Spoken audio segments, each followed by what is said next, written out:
There are few objects in human history that carry as much mystery, reverence, fear, and fascination as the Ark of the Covenant. It was not a crown, not a throne, not a weapon, and not a monument built to glorify a king.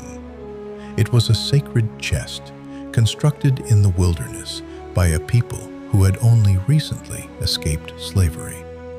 Yet from the moment it was made, the Ark became the visible symbol of an invisible presence.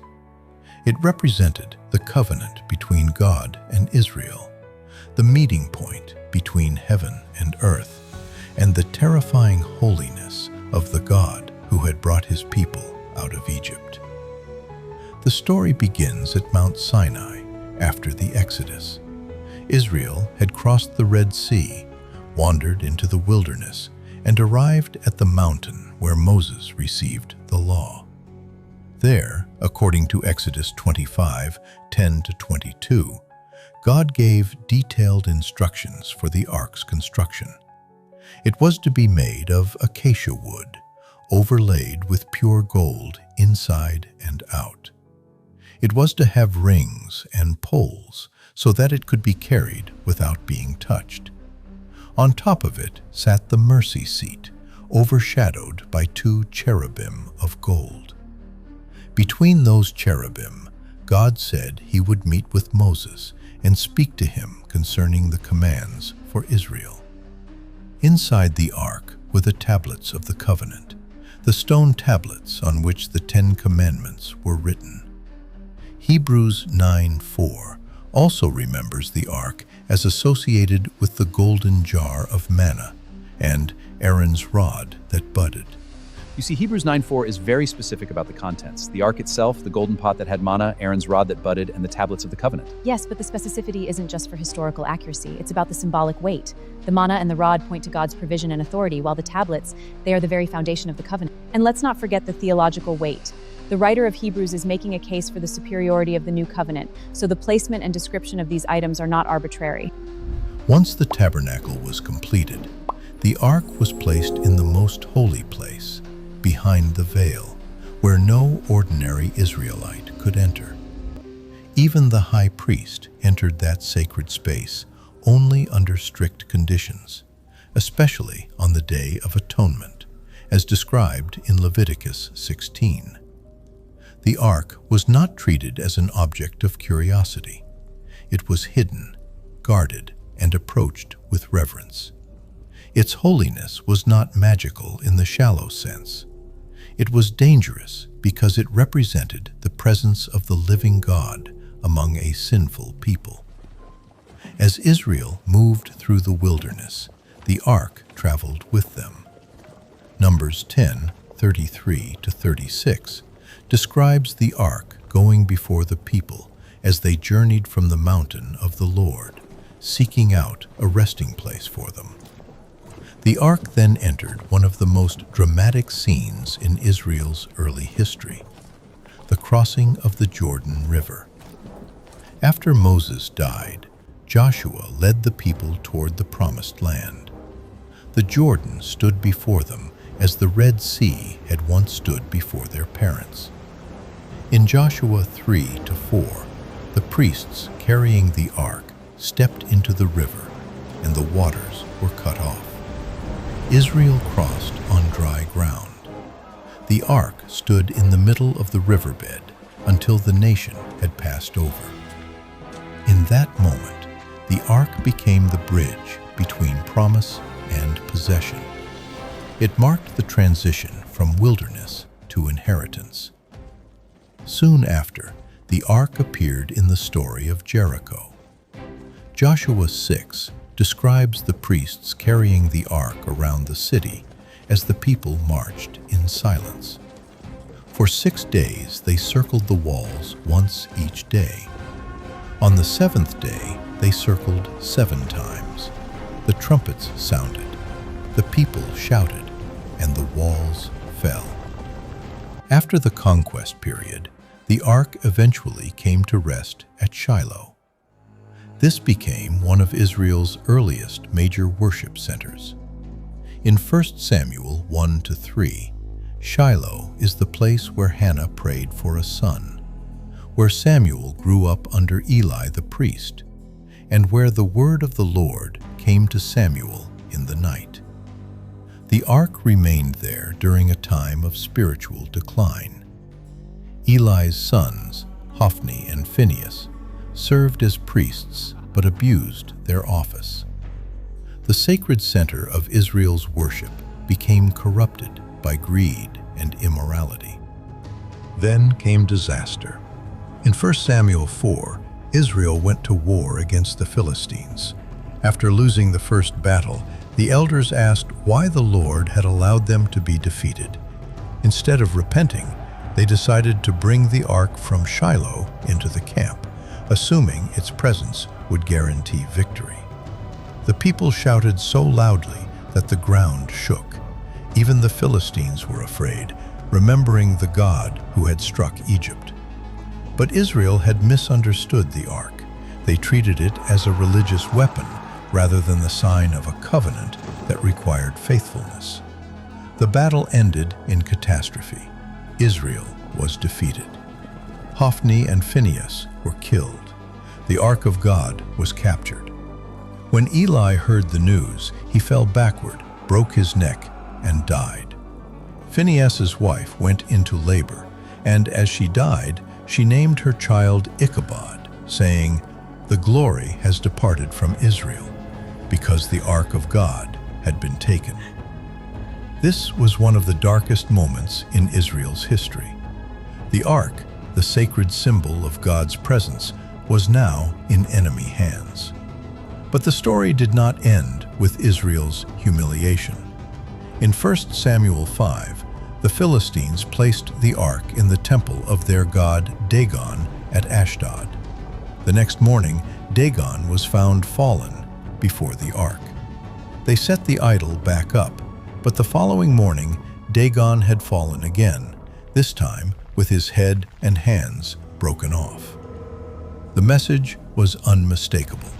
Israel may have lost the battle, but the God of Israel had not been defeated. The ark brought calamity wherever the Philistines moved it. Ashdod suffered.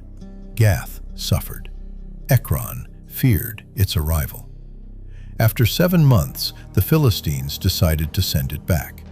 In 1 Samuel 6, they placed the ark on a new cart pulled by cows and sent it toward Israel with offerings of gold.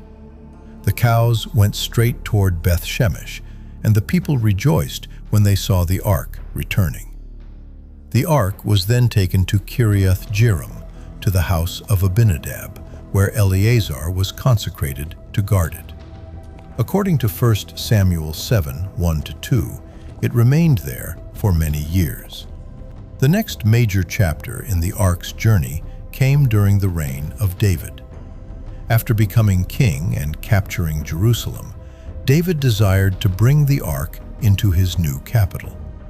This was not merely a religious act, it was a national turning point. Jerusalem would become the political and spiritual center of Israel. The ark's arrival would show that David's throne stood under God's covenant presence. But the first attempt ended in tragedy. In 2 Samuel 6, the ark was placed on a new cart, just as the Philistines had done. When the oxen stumbled, Uzzah reached out to steady the ark and was struck dead. David was angry and afraid. He asked, "How can the ark of the Lord come to me?"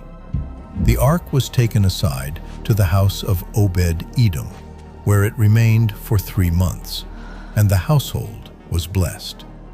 David later brought the ark to Jerusalem properly, with sacrifices and celebration. Yet David was not the one chosen to build the temple.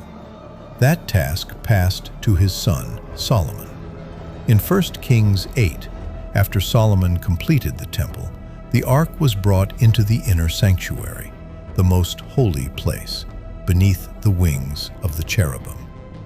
The priests placed it there, and Scripture says that there was nothing in the ark except the 2 tablets of stone that Moses had placed there at Horeb.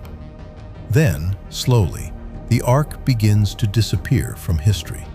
One of the last clear biblical references appears in 2 Chronicles 35:3 during the reign of King Josiah. Josiah commanded the Levites to put the holy ark in the house that Solomon had built, saying they no longer needed to carry it on their shoulders. This suggests that at some point the ark may have been moved or displaced, perhaps during times of temple neglect or reform. After Josiah, Judah's final years came quickly. Babylon rose as the dominant power. Jerusalem rebelled. Nebuchadnezzar's armies surrounded the city. In 586 BC, Jerusalem fell. The temple was burned. Its treasures were taken. The city was devastated. The people were carried into exile. And here the mystery deepens.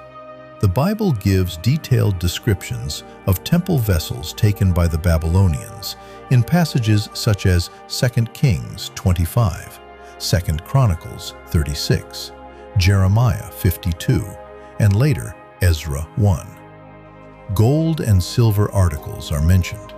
Basins, fire pans, bowls, pillars, and other furnishings are described.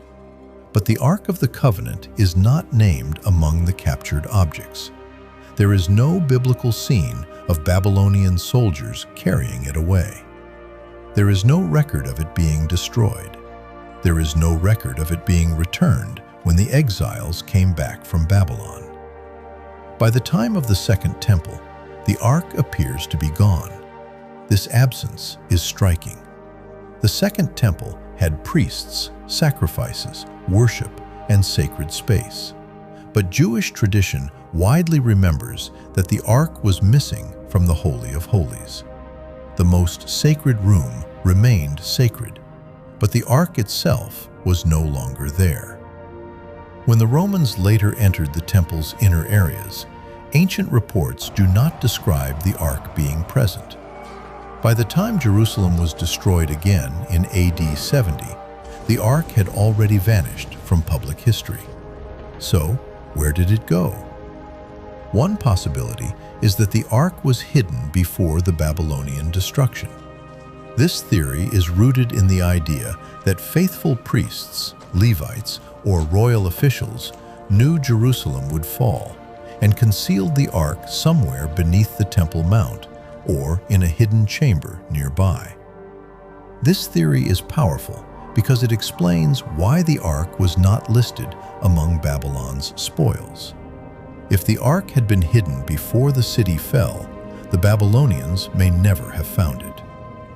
Some Jewish traditions suggest sacred vessels were concealed beneath the temple area, waiting for a future time of restoration.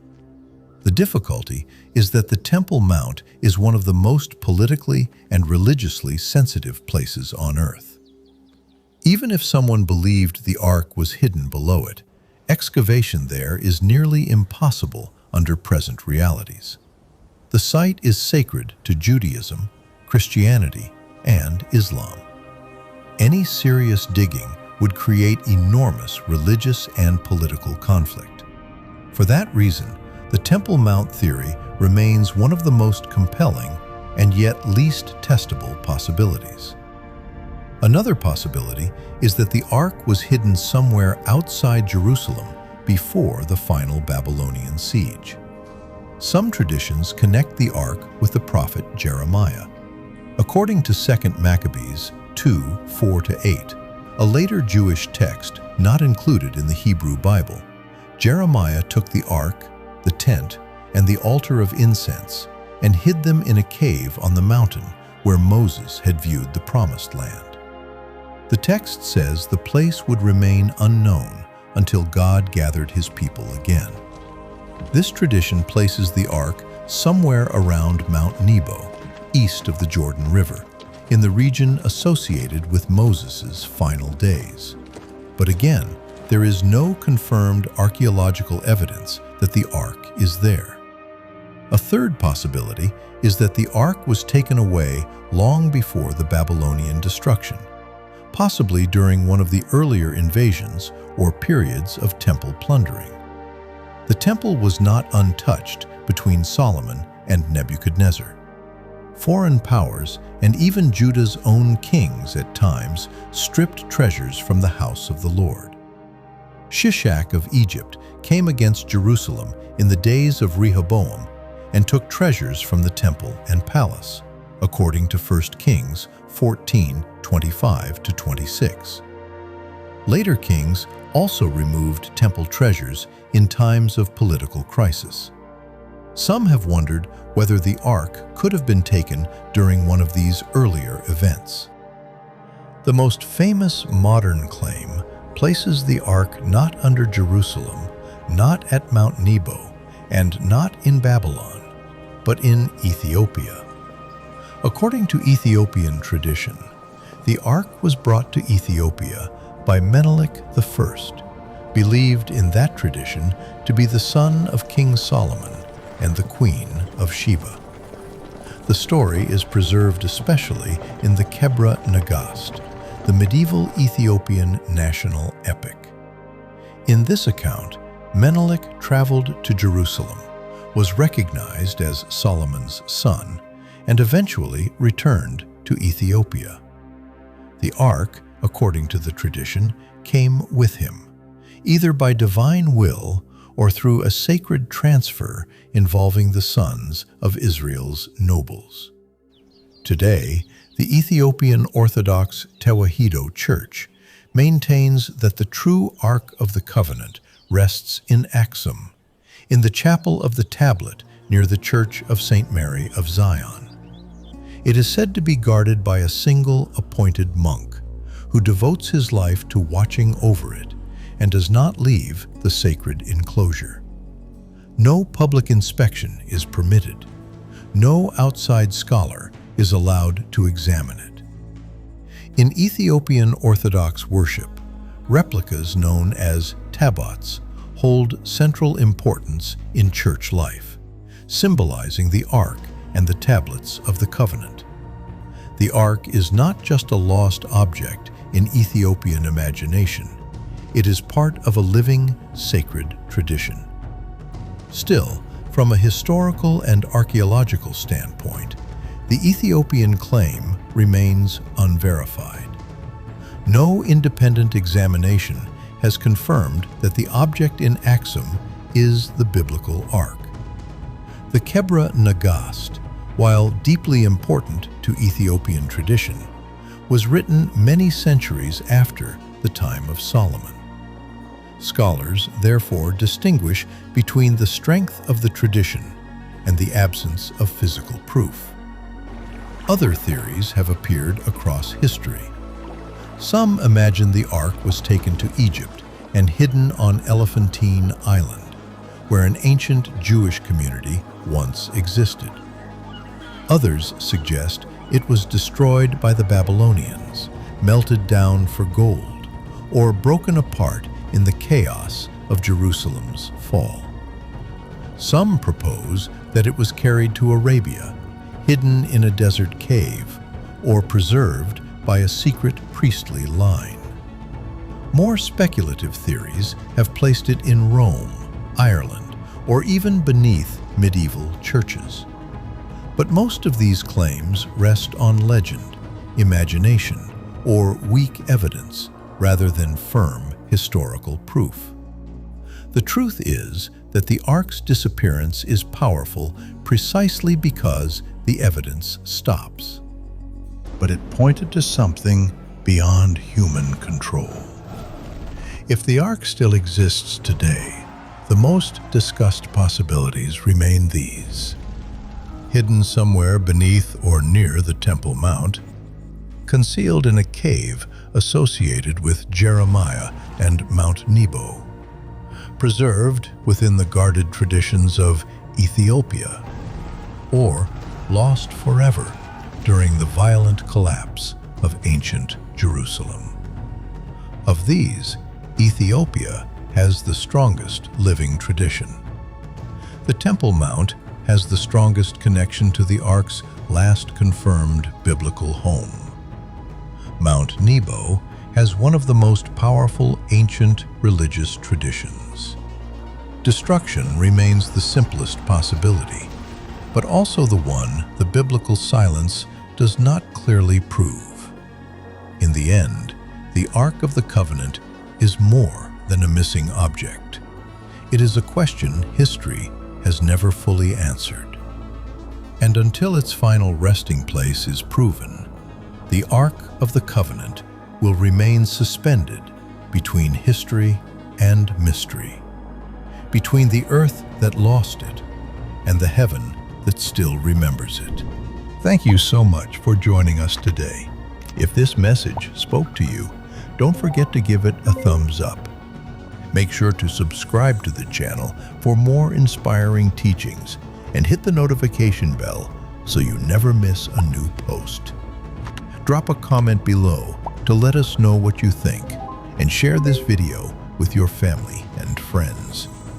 Remain blessed, and we'll see you next time.